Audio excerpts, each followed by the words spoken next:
ಪ್ರೀತಿಯ ಸ್ನೇಹಿತರೆ, ನಮಸ್ಕಾರ. ಎಲ್ಲರಿಗೂ ನುಡಿನಾಲಿಗೆ ಯೂಟ್ಯೂಬ್ ಚಾನೆಲ್ಗೆ ಸ್ವಾಗತ ಹಾಗೂ ಸುಸ್ವಾಗತ. ಅಗಸ್ತ್ಯ ಮಹರ್ಷಿಯ ಮಹಾಕಥನದ 2ನೆಯ ಭಾಗವಾದ ಸಪ್ತರ್ಷಿ ಮಂಡಲ ಕಥೆಯೊಂದಿಗೆ ನಮ್ಮ ಮುಂದಿನ ಅಧ್ಯಾಯವನ್ನು ನಿಮ್ಮ ಮುಂದೆ ಪ್ರಸ್ತಾಪಿಸುತ್ತಿದ್ದೇವೆ. ನಿಮ್ಮೆಲ್ಲರ ಪ್ರೀತಿ, ಆಶೀರ್ವಾದ ಮತ್ತು ಹಾರೈಕೆ ನಮಗೆ ಶ್ರೀರಕ್ಷೆ. ನಮ್ಮ ನುಡಿನಾಲಿಗೆ ಚಾನೆಲ್ ಅನ್ನು ಸಬ್ಸ್ಕ್ರೈಬ್ ಮಾಡಿ ಆಶೀರ್ವದಿಸಿ. ಅಗಸ್ತ್ಯ ಮಹರ್ಷಿಯ ಮಹಾಕಥನ ಇದರ ಮುಂದಿನ ಹೆಜ್ಜೆಯಾಗಿ ಸಪ್ತರ್ಷಿ ಮಂಡಲ ಎನ್ನುವ 2ನೆಯ ಅಧ್ಯಾಯವನ್ನು ನಿಮ್ಮ ಮುಂದೆ ಪ್ರಸ್ತಾಪಿಸುತ್ತಿದ್ದೇವೆ. ಕುಲಪತಿ ಕಣ್ವರನ್ನು ಹೊತ್ತು ಪ್ರಿಯವೃತ ಮತ್ತು ಚಾಕ್ರಾಯಣ ಅಗಸ್ತ್ಯಾಶ್ರಮದತ್ತ ಹೊರಟರೆ, ಇತ್ತ ಗೋದಾವರಿ ತೀರದ ಅಗಸ್ತ್ಯಾಶ್ರಮದಲ್ಲಿ ಸಪ್ತರ್ಷಿಗಳ ಸಮ್ಮೇಳನ ನಡೆಯುತ್ತಿತ್ತು. ಹಿರಿಯ ಅಗಸ್ತ್ಯ ಕುಲಪತಿಗಳು ಬಹುವೃದ್ಧರಾಗಿ ಅಶಕ್ತರಾಗಿ ಮರಣಶಯ್ಯೆಯಲ್ಲಿ ಮಲಗಿ ಬಹುದಿನಗಳಾಗಿದ್ದವು. ಅವರ ಏಕೈಕ ಪುತ್ರ ವಿಷ್ಣು ಶರ್ಮ ಅಗಸ್ತ್ಯರು ಸುಮಾರು 25 ವರ್ಷಗಳ ತರುಣ ಋಷಿ. ಬ್ರಹ್ಮಕ್ಷತ್ರಗಳ 2 ತೇಜಸ್ಸು ಅವರ ಹೊಳಪು ಕಂಗಳಲ್ಲಿ ಮಿಂಚುತ್ತಿದ್ದವು. ಕಪ್ಪಾದ ದಟ್ಟ ಗಡ್ಡ ಮೀಸೆಗಳಿಂದಲೂ ಎತ್ತಿ ಕಟ್ಟಿದ ಜಡೆಯಿಂದಲೂ ಅಲಂಕೃತವಾಗಿ ಆ ದಿವ್ಯ ಮುಖದಲ್ಲಿ ತಾರುಣ್ಯ ಎದ್ದು ಕಾಣುತ್ತಿದ್ದರು. ವಯಸ್ಸಿಗೆ ಮೀರಿದ ದಿವ್ಯಾನುಭವ, ವ್ಯವಹಾರ ಜ್ಞಾನದ ಪಕ್ವತೆ, ಕಷ್ಟಸಹಿಷ್ಣುತೆ, ಕಾವ್ಯದಕ್ಷತೆ, ಲೋಕಾನುಗ್ರಹ ದೀಕ್ಷೆ, ಅದರ ಸಂಕಲ್ಪ, ಹಿಡಿದಿದ್ದನ್ನು ಬಿಡದೆ ಸಾಧಿಸುವ ಛಲ ಮುಂತಾದ ಸದ್ಗುಣಗಳು ಆ ತಾರುಣ್ಯಕ್ಕೊಂದು ಅಪೂರ್ವ ಶೋಭೆಯನ್ನು, ವಿಲಕ್ಷಣತೆಯನ್ನು ತಂದು ಕೊಟ್ಟಿದ್ದವು. ತಾಯಿಯನ್ನು ಕಳೆದುಕೊಂಡು ನೊಂದಿದ್ದ ಕಿರಿಯ ಅಗಸ್ತ್ಯರಿಗೆ ಈ ತಂದೆಯ ಅಗಲಿಕೆ ಈಗ ತಡೆಯಲಾರದ ಆಘಾತವಾಗಿದ್ದು, ಅವರ ಮುಂದಿನ ಹಲವಾರು ಯೋಜನೆಗಳಿಗೆ ಬಲವಾದ ಪೆಟ್ಟಿನಂತಿತ್ತು. ಈ ಗುರುಕುಲದಲ್ಲಿ ವೇದಶಾಸ್ತ್ರಾದಿ ಅಧ್ಯಯನಗಳಲ್ಲದೆ ಕುದುರೆ ಸವಾರಿ, ಕುದುರೆಯ ಸಾಕಣೆ, ಶಸ್ತ್ರಾಸ್ತ್ರಗಳ ಉಪಯೋಗ, ಅವುಗಳ ತಯಾರಿ, ಸೈನ್ಯ ವ್ಯೂಹರಚನೆ, ರಾಜನೀತಿ, ಅರ್ಥಶಾಸ್ತ್ರ, ವಾಣಿಜ್ಯ, ದಂಡನೀತಿ ಮೊದಲಾದ ವ್ಯಾವಹಾರಿಕ ಶಾಸ್ತ್ರಗಳ ಕಲಿಕೆ ಇಲ್ಲಿ ಪ್ರಾಥಮಿಕ ಹಂತದ ಕ್ಷತ್ರವಿದ್ಯೆ ಬ್ರಾಹ್ಮಣರಿಗೂ ಅಲ್ಲಿ ಕಡ್ಡಾಯವಾಗಿತ್ತು. ಹಿರಿಯ ಅಗಸ್ತ್ಯರಿಗೆ ಮೊದಮೊದಲು ಈ ಕಡ್ಡಾಯ ಒಪ್ಪಿಗೆ ಇರಲಿಲ್ಲ. ಭೃಗುಮಹರ್ಷಿ ಇದನ್ನು ಅವರಿಗೆ ಮನವರಿಕೆ ಮಾಡಿಕೊಟ್ಟು ತಾವೇ ಕೆಲಕಾಲ ಅಲ್ಲಿ ಅಶ್ವಪೋಷಣೆ, ಅಶ್ವವಿದ್ಯಾ ಉಪದೇಶ, ಸವಾರಿ, ಯೋಧವೃತ್ತಿಯ ತರಬೇತಿ ಕೊಡಲು ನಿಂತ ಮೇಲೆ ಗುರುಕುಲದ ಸ್ವರೂಪವೇ ಬದಲಾಯಿತು. ಕಿರಿಯ ಅಗಸ್ತ್ಯರು ನಿರಂತರ ಲೋಕ ಸಂಚಾರದಿಂದ ಪಡೆದ ಲೌಕಿಕ ಜ್ಞಾನ ಸಂಪತ್ತು ಈ ಆಶ್ರಮದ ವೈಶಿಷ್ಟ್ಯವನ್ನು ಹೆಚ್ಚಿಸಿತ್ತು. ಅತ್ರಿ, ಜಮದಗ್ನಿ, ಕಣ್ವ ಮೊದಲಾದ ಮಹರ್ಷಿಗಳು ಈ ಬ್ರಾಹ್ಮಣ ಕ್ಷಾತ್ರವಿದ್ಯೆಗಳ ಸಮನ್ವಯವನ್ನು ಸಮರ್ಥಿಸಿದರು. ವಸಿಷ್ಠ, ಆಂಗೀರಸ, ಸುತೀಕ್ಷ್ಣ, ಶರಭಂಗ, ವಾಲ್ಮೀಕಿ, ಚ್ಯವನ, ಭರದ್ವಾಜ ಮೊದಲಾದ ಮಹರ್ಷಿಗಳು ಕೊಂಚಕಾಲ ಈ ಸಮನ್ವಯವನ್ನು ಒಪ್ಪಲಿಲ್ಲವೆಂದರೂ ಕ್ರಮೇಣ ಒಗ್ಗಿಕೊಂಡರು.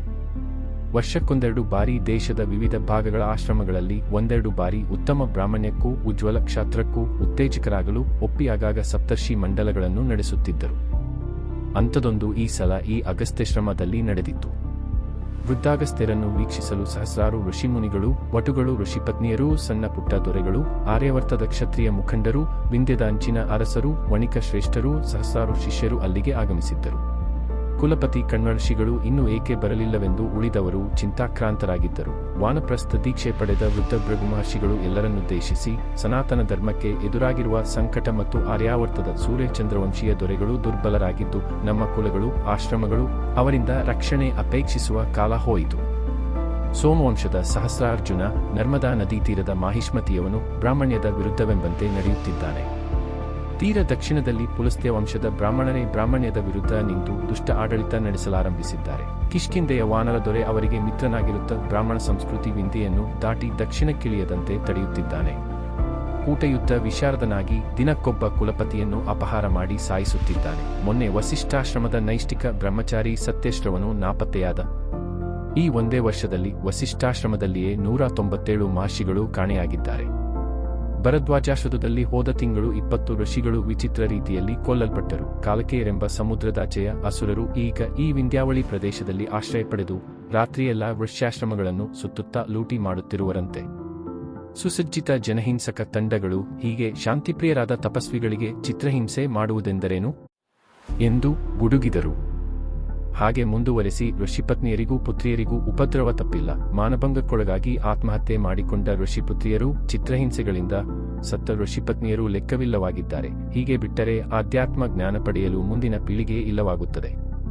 ನಮ್ಮ ರಕ್ಷಣೆ ನಮ್ಮದೇ ಆಗಬೇಕಾದ ಕಾಲ ಬಂದಿದೆ. ಉತ್ತಮ ಕ್ಷಾತ್ರ ಬಲವನ್ನು, ಬ್ರಾಹ್ಮಣ ಬಲವನ್ನು ಬ್ರಾಹ್ಮಣರೇ ನಿರ್ಮಿಸಿ ಲೋಕವನ್ನುಳಿಸಬೇಕಾದ ಕಾಲ ಇದು.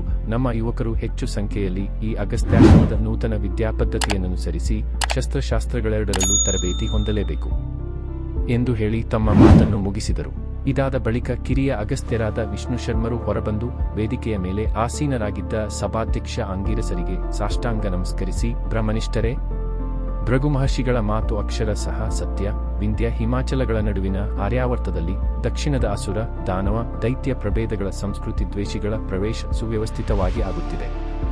ಶಂಬರ ಸತ್ತರೂ ಶಾಂಬರ ಸೈನ್ಯ ಸೇಡಿಗಾಗಿ ಕಾಯುತ್ತಿವೆ. ಕೋಸಲದ ಬಳಿಯ ತಾಟಕಾವನವೇ ಇದಕ್ಕೆ ಸಾಕ್ಷಿ. ಪಂಚನದ ಪ್ರಾಂತವೂ ಸುರಕ್ಷಿತವಿಲ್ಲ. ಗೋದಾವರಿಯ ಈ ಪಂಚವಟಿ ಪ್ರದೇಶವಂತೂ ರಾಕ್ಷಸಾವೃತವಾಗಿ ಹೋಗಿದೆ. ಕರಾವಳಿಯ ಯಕ್ಷರು ಕುಬೇರನೊಡನೆ ಭೂತಾಸ್ಥಾನಕ್ಕೆ ಹಿಮಾಲಯದ ಕಡೆ ಆಶ್ರಯ ಪಡೆಯಲು ಓಡುತ್ತಿದ್ದಾರೆ. ನಮ್ಮ ರುದ್ರನನ್ನು ಹೋಲುವ ಯಾವುದೋ ಬಗೆಯ ಭಯಂಕರ ದೈವವನ್ನು ಆರಾಧಿಸುವ ಇವರು ನಮ್ಮ ಪುಲಸ್ತ್ಯ ಮಹರ್ಷಿಯ ಸಂತಾನವೇ ಆಗಿರುವರು. ಕಶ್ಯಪರ ಸಂತತಿಯ ಗರುಡರು, ನಾಗರು ಇನ್ನಿತರರು ನಿಸ್ಸಹಾಯಕರಾಗಿರುತ್ತಾರೆ. ವಿಂಧ್ಯಾಟವಿಯಲ್ಲಿ ನರಭಕ್ಷಕ ದಾನವ ಸಂತತಿಯ ನಾಸ್ತಿಕರು ತುಂಬಿದ್ದಾರೆ. ಇಲ್ವಲ್ಲ ಇವರ ಒಡೆಯ ಋಷಿಗಳಿಗೆ ಚಿತ್ರಹಿಂಸೆ ಕೊಡುವುದು ಇವನ ಜೀವನ ರೀತಿಯಾಗಿದೆ. ನಮ್ಮ ಹೊಸ ಕ್ಷತ್ರಿಯ ದೀಕ್ಷೆಯ ಬ್ರಾಹ್ಮಣ ಸೈನ್ಯದ ಗೂಢಚರ್ಯೆಯಿಂದ ಇವರ 158 ಚಿತ್ರಹಿಂಸ ವಿಹಾರ ಕ್ಷೇತ್ರಗಳು ಈವರೆಗೆ ಬೆಳಕಿಗೆ ಬಂದಿವೆ. ಕಣ್ವಾಶ್ರಮದ ಕುಲಪತಿಗಳು ಇಲ್ಲೇ ಎಲ್ಲೋ ಸಿಕ್ಕಿಕೊಂಡಿರಬೇಕು. ನಮಗೆ ಇಂದ್ರರಕ್ಷಣೆ ಇದೆ, ಅಗ್ನಿಯ ಬೆಂಬಲವಿದೆ. ಯಮ ನಮ್ಮ ಆಜ್ಞಾಧಾರಿಯಾಗಿದ್ದಾನೆ. ವಿಷ್ಣುವು ಈ ಅಸುರ ದಮನಯಾಗದ ಹೊಣೆ ಹೊತ್ತಿರುವನು. ನೀವೆಲ್ಲ ನನ್ನನ್ನು ಮಿತ್ರಾವರುಣರ ಪ್ರಸಾದದಿಂದ ಹುಟ್ಟಿದವನೆಂದು ನಂಬಿದ್ದೀರಿ. ಈಗ ಭೃಗುಪುತ್ರನು, ಜಮದಗ್ನಿಪುತ್ರನು, ಕಣ್ಣಪುತ್ರನು ಈ ಅಗಸ್ತಾಶ್ರಮದ ಅನುಭವವನ್ನು, ಸಂದೇಶವನ್ನು ದಿಕ್ಕು ದಿಕ್ಕುಗಳಿಗೆ ಒಯ್ಯಬೇಕು ಎಂದು ಮಾತು ಮುಗಿಸುವಷ್ಟರಲ್ಲಿ ಸಭೆಯ ಮಧ್ಯದಿಂದ ಅಗಸ್ತ್ಯರದೇ ವಯಸ್ಸಿರಬಹುದಾದ ವೀತಹವ್ಯರು ಮೇಲೆದ್ದು ಕೈತೋರಿ ಮಾತಾಡಲು ಅನುಮತಿ ಕೋರಿದರು. ಅಗಸ್ತ್ಯರ ಸೂಚನೆಯಂತೆ ಅವರು ವೇದಿಕೆಯ ಮೇಲೆ ಬಂದು ಗೋತ್ರ ಸೂತ್ರ ನಾಮೋಚ್ಚಾರಣ ಮಾಡಿ ಪರಿಚಯಿಸಿಕೊಂಡು ಹೀಗೆ ಹೇಳಲಾರಂಭಿಸಿದರು. ಅಗಸ್ತ್ಯರ ವಿವರಣೆ, ಮಾಹಿತಿ, ವಿಶ್ಲೇಷಣೆ ಚುರುಕಾಗಿದೆ. ಆದರೆ ಈ ಅಸುರ, ರಾಕ್ಷಸ, ದಾನವ ದಮನ ಕೆಲಸಕ್ಕೆ ದೇಶೀಯರು, ರಾಜಕೀಯ ದೂರರೂ ಆದ ಸಾಮಾನ್ಯ ಇತರ ವೃತ್ತಿನಿರತ ಪ್ರಜೆಗಳನ್ನು ಸೇರಿಸಿಕೊಂಡ ಹೊರತು ನಮ್ಮ ಕೆಲಸ ಪೂರ್ಣವೋ ಯಶಸ್ವಿಯೋ ಆಗಲಾರದು. ಅವರಿಗೆ ಕೇವಲ ಲೂಟಿಯ ಉದ್ದೇಶವಿದ್ದರೆ ಬೇರೆ ಮಾತು. ಹಾಗಿಲ್ಲದೆ ಅವರಿಗೂ ಸಿದ್ಧಾಂತಗಳು ಬೇರೆ ಇರುವುದಾದರೆ ಅವನ್ನು ನಾವರಿತು ಸೈದ್ಧಾಂತಿಕವಾಗಿಯೂ ಉತ್ತರಿಸಬೇಕಾಗುತ್ತದೆ. ಹಾಗೆ ಮಾಡದೆ ಅವರ ಬುದ್ಧಿವಂತ ಅನುಯಾಯಿಗಳನ್ನು ನಾವು ಬೇರ್ಪಡಿಸಲಾರೆವು. ಅವರು ಬೇರೆಯಾದರೆ ನಮ್ಮ ಕೆಲಸ ಅರ್ಧ ಮುಗಿಯಿತು. ಇತ್ತ ಆರ್ಯಾವರ್ತದ ದುರ್ಬಲ ದೊರೆಗಳ ಆರ್ಥಿಕ ಬಲವೃದ್ಧಿ ಮಾಡಬೇಕಾದ ಕರ್ತವ್ಯವೂ ಇದೆ. ಇವರನ್ನು ಮತ್ತೆ ಬಿಡಿಸಲು ಯತ್ನ ಆಗಬೇಡವೇ? ನಮಗೆ ಹಣವೂ ಬೇಕು, ಆಹಾರ ಬೇಕು, ಜನಬಲ ಬೇಕು. ಜನಕ್ಕೆ ನಮ್ಮ ವಿಚಾರ ತಿಳಿಸಲು ಅವರ ಭಾಷೆ, ರೀತಿ, ನೀತಿಗಳ ಅರಿವು ಬೇಕು. ನಮ್ಮ ವೈದಿಕ ಸಂದೇಶವನ್ನು ನಾಡಿಗೆ ಬೀರಲು ಕಟಿಬದ್ಧರಾದ ಶಾಂತ ಹೃದಯದ ಸೌಮ್ಯ ಮಾತಿನ ಆಕರ್ಷಕ ದೃಢಗಾತ್ರರಾದ ಯುವ ಮಹರ್ಷಿಗಳೂ ಬೇಕು. ದೇಶೀಯ ವಿಚಾರಗಳ, ನಮ್ಮ ವಿಚಾರಗಳ ಸಮನ್ವಯ ಸಾಧಿಸುವ ತಂತ್ರಗಳೂ ಬೇಕು ಎಂದು ಹೇಳಿ ಮಾತು ಮುಗಿಸಿದರು ವೀತಹವ್ಯರು.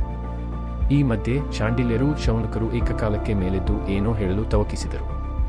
ಇನ್ನೇನು ವೇದಿಕೆಯ ಬಳಿ ಬರುವಷ್ಟರಲ್ಲಿ ಆಶ್ರಮದ ಬಾಗಿಲಲ್ಲಿ ಪ್ರಿಯವ್ರತನೂ ಚಾಕ್ರಾಯಣನೂ ಕುದುರೆಗಳ ಮೇಲೆ ಬರುತ್ತಾ ಕೊಂಚ ಪ್ರಜ್ಞೆ ಬಂದಿದ್ದರು. ಇನ್ನೂ ದಣಿದಿದ್ದು ಅಶಕ್ತರಾದ ಕಣ್ವರನ್ನು ಕರೆತಂದದ್ದು ವೇದಿಕೆಯ ಮೇಲಿದ್ದ ಅಂಗೀರಸರ ಕಣ್ಣಿಗೆ ಬಿದ್ದಿತು.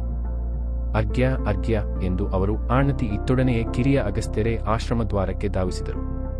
ಆಶ್ರಮದ ಬ್ರಹ್ಮಚಾರಿಗಳು ಗುರುಗಳನ್ನು ಹಿಂಬಾಲಿಸಿದರು.